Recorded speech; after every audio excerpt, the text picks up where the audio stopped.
retrouve ce soir avec le même plaisir de vous servir, mesdames, messieurs, bonsoir. Dans l'actualité de ce soir, la cybercriminalité au cœur d'un atelier de formation à l'endroit des acteurs de l'éducation de 6 collèges de la commune d'Abomey-Calavi. C'est une initiative de l'ONG Action Jeunesse, Le Point.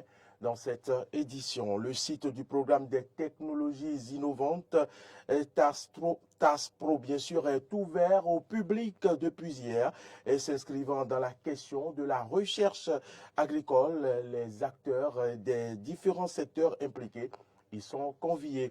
Le gouvernement américain maintient ses troupes au Niger alors qu'il a qualifié la prise du pouvoir des militaires de coup d'État, avec pour conséquence la réduction de plus de 500 millions de dollars d'aide économique.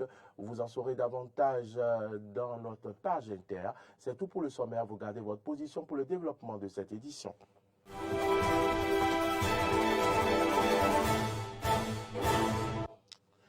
Une fois encore, merci de votre fidélité et bienvenue à toutes et à tous.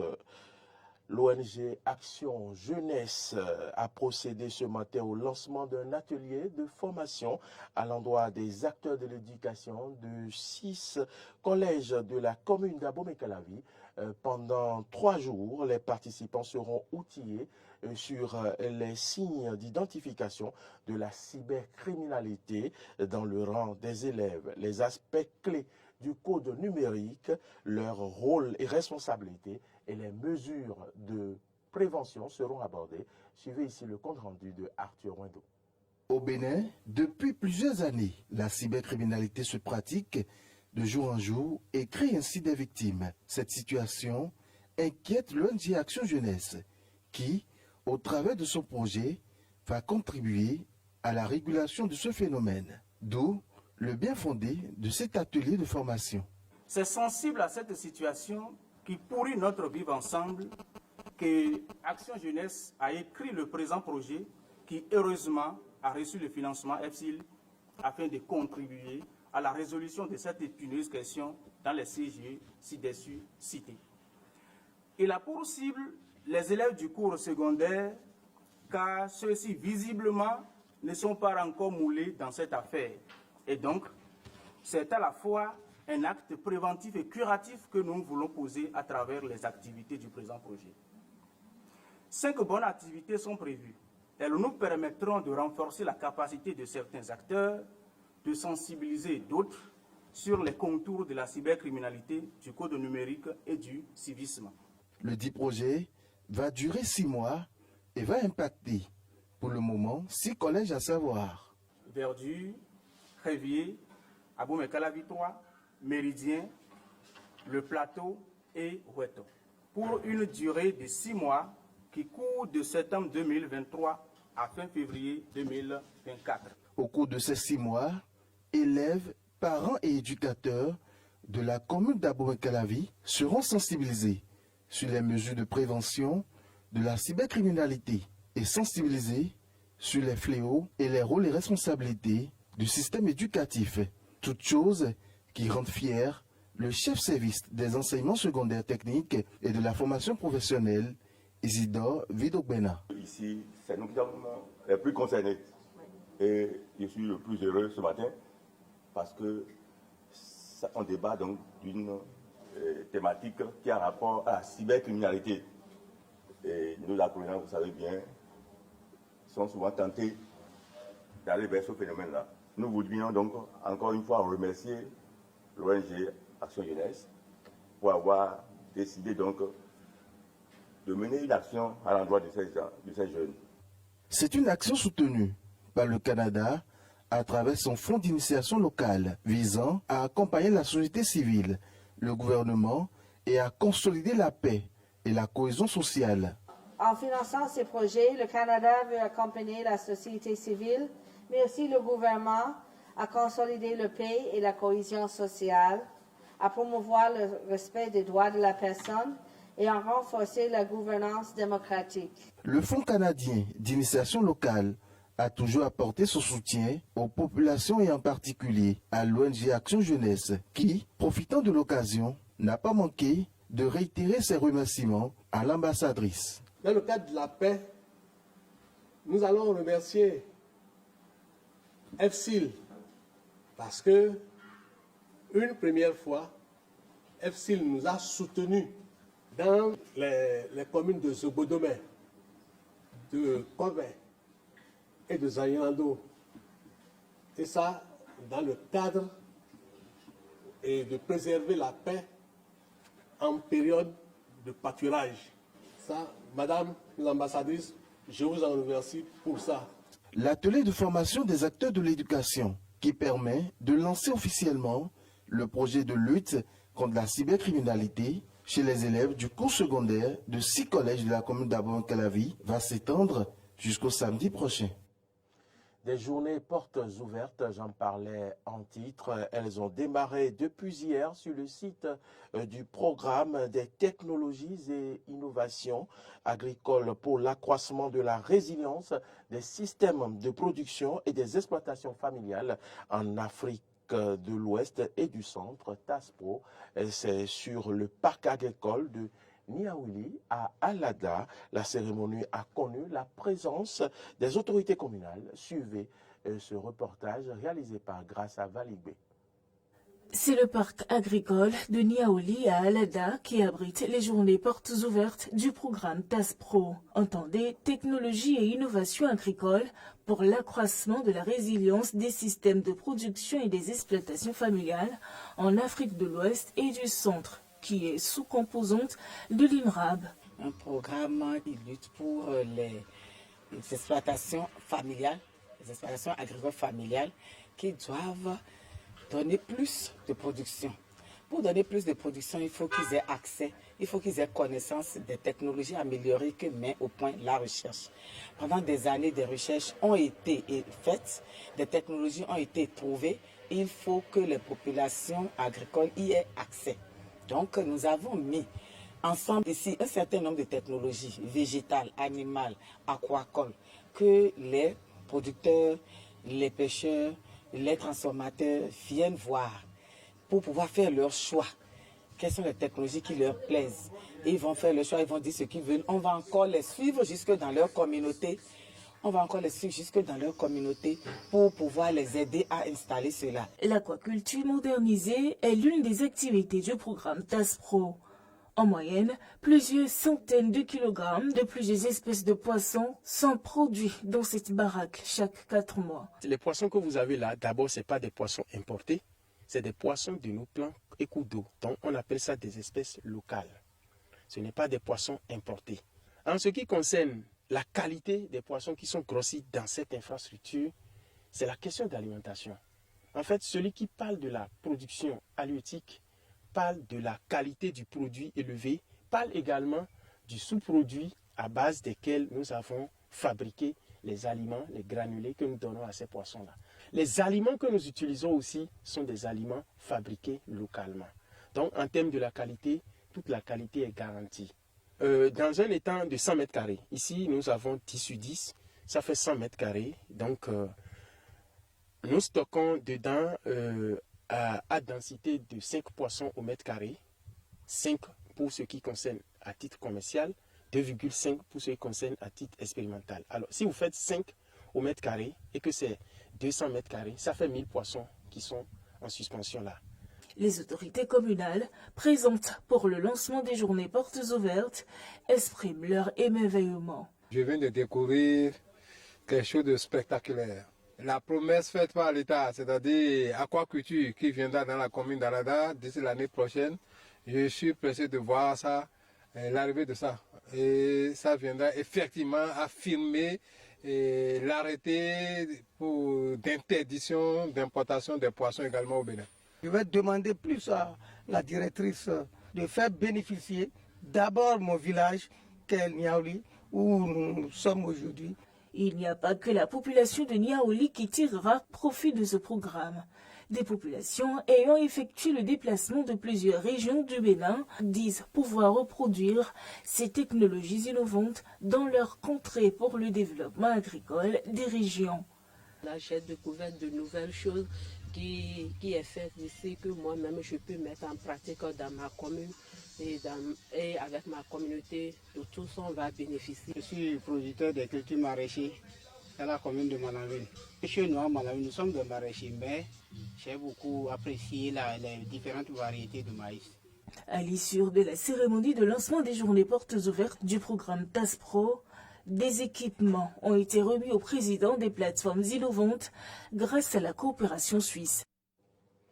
Parlons maintenant de l'agence de communication Boule de Neige CREA qui organise à partir du 22 octobre prochain une compétition interreligieuse dénommée Concours œcuménique. Pour annoncer l'événement, la promotrice a animé hier à Cotonou une conférence de presse. Clémence Tonocoin y était, suivez son compte rendu.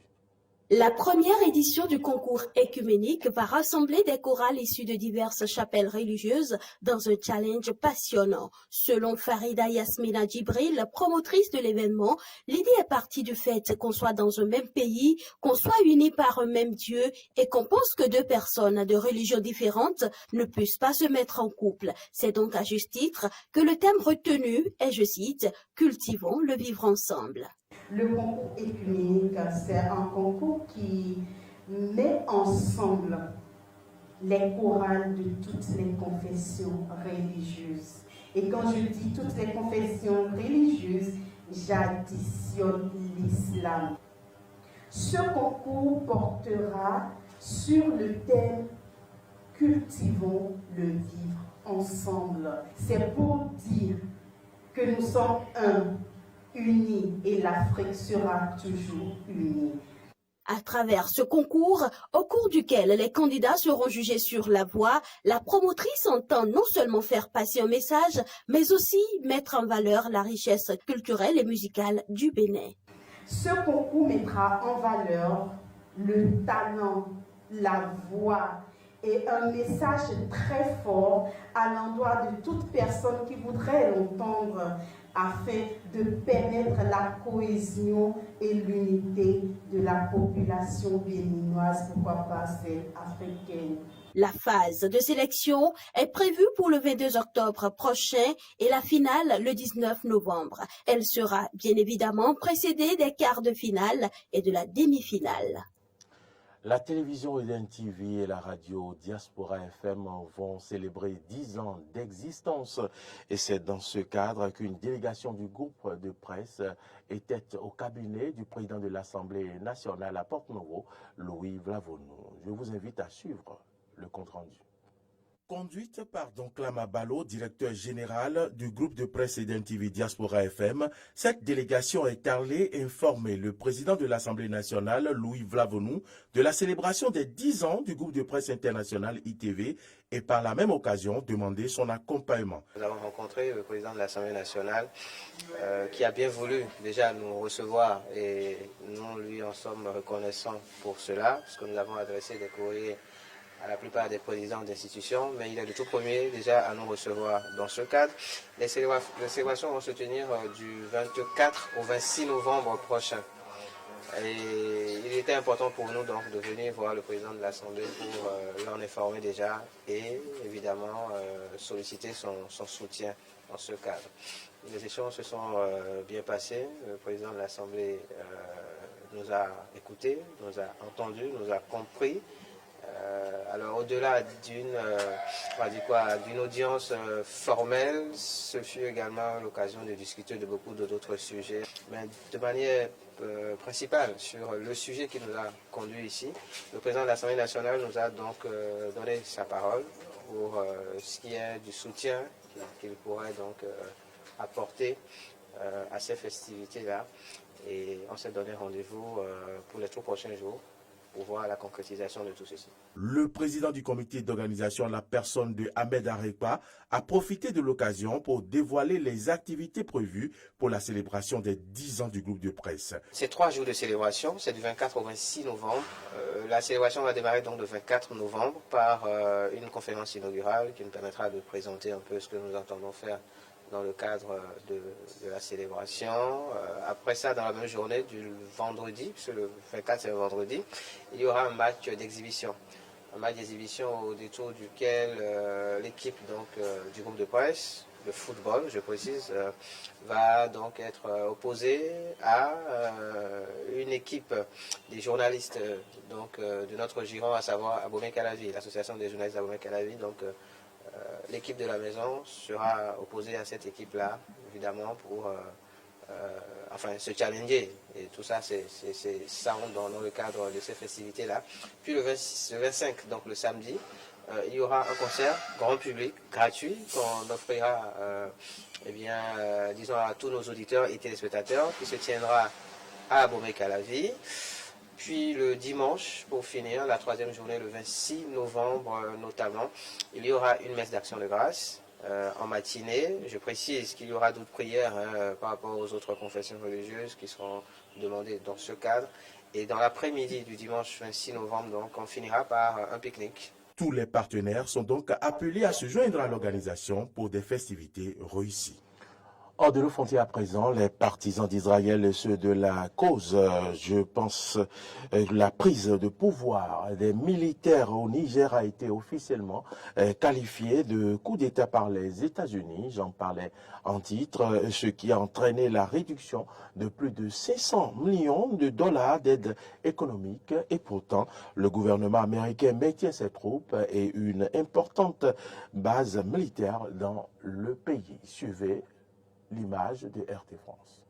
Oui, au Niger, les États-Unis qui comptent 1100 soldats dans le pays et une importante base de drones à Agadez, dans le nord du pays, ont formellement qualifié la prise du pouvoir par les militaires le 26 juillet 2023 de coup d'État. Ils ont annoncé en conséquence la suppression de quelques 500 millions de dollars d'aide économique. Selon le porte-parole du département d'État, Mathieu Miller, cette mesure a été prise car au cours de 2 mois, les États-Unis ont épuisé toutes les voies disponibles pour préserver l'ordre constitutionnel. Il faut rappeler que cette suppression d'aide économique intervient au moment où le Niger réduit son budget d'État de 40%. C'est ça le paradoxe. Nous ne comprenons pas cette décision des Américains, en ce sens que nous trouvons paradoxal le fait de dire que de ne pas reconnaître les autorités en place, de suspendre les aides, mais aussi de dire également, comment dirais-je, qu'ils décident de maintenir les troupes américaines sur le sol nigérien. Les États-Unis vont en revanche garder leurs troupes au Niger, mais ils ont indiqué que les soldats américains n'assistaient plus et ne formaient plus activement les forces nigériennes, mais continuent à surveiller les menaces djihadistes. Ils ont également indiqué que toute reprise de l'aide américaine nécessitera des mesures de la part du régime pour ramener une gouvernance démocratique dans un délai rapide et crédible. Je trouve que ça, c'est une aberration. Si vous dites que vous n'allez plus soutenir un pays ou un régime qui est mis en place, donc vous n'avez pas besoin de rester dans le pays. Tant qu'ils disent qu'ils ne vont pas appuyer le gouvernement actuel, et que ça veut dire qu'ils n'ont pas besoin des Nigériens. Donc je crois bien qu'eux, et comme la France, comme les autres Européens, parce qu'on ne change pas un maître contre un autre maître. Et quand on finira avec la France, on va revenir vers les États-Unis. Je crois qu'eux-mêmes, ils doivent partir. On n'a pas besoin d'eux. Si eux n'ont pas besoin de nous, on n'a pas aussi besoin d'eux. L'aide de développement octroyée par le gouvernement des États-Unis d'Amérique au Niger, c'est une aide empoisonnée. Le Niger doit dépasser ça. C'est l'occasion, maintenant ou jamais, on ne veut plus de toutes ces aides-là empoisonnées. Et oui, beaucoup de Nigériens ne font pas de l'aide des États-Unis, parce que nous, en tant que citoyens, nous exigeons la libération du pays. Donc c'est normal que tous les pays impérialistes là, coupent leur aide au développement à notre pays. Contrairement à la France, les États-Unis comptent garder leur présence militaire tout en jouant la carte de l'aide financière pour tenter d'influer sur les processus de transition au Niger. C'est ici que nous mettons un terme à cette édition qui a été réalisée par Dr Boris. Merci à toutes et à tous de l'avoir suivi. L'information, vous le savez, continue sur nos différentes plateformes, YouTube, Facebook, Twitter et sur notre site internet www.belen-eden.tv. Mais vous pouvez également nous suivre en téléchargeant notre application. C'est Eden TV Diaspora FM, c'est sur Play Store ou App Store. Demain 8h, retrouvez-moi au rendez-vous de Matin d'Eden. Bonsoir et bonne suite de nos programmes.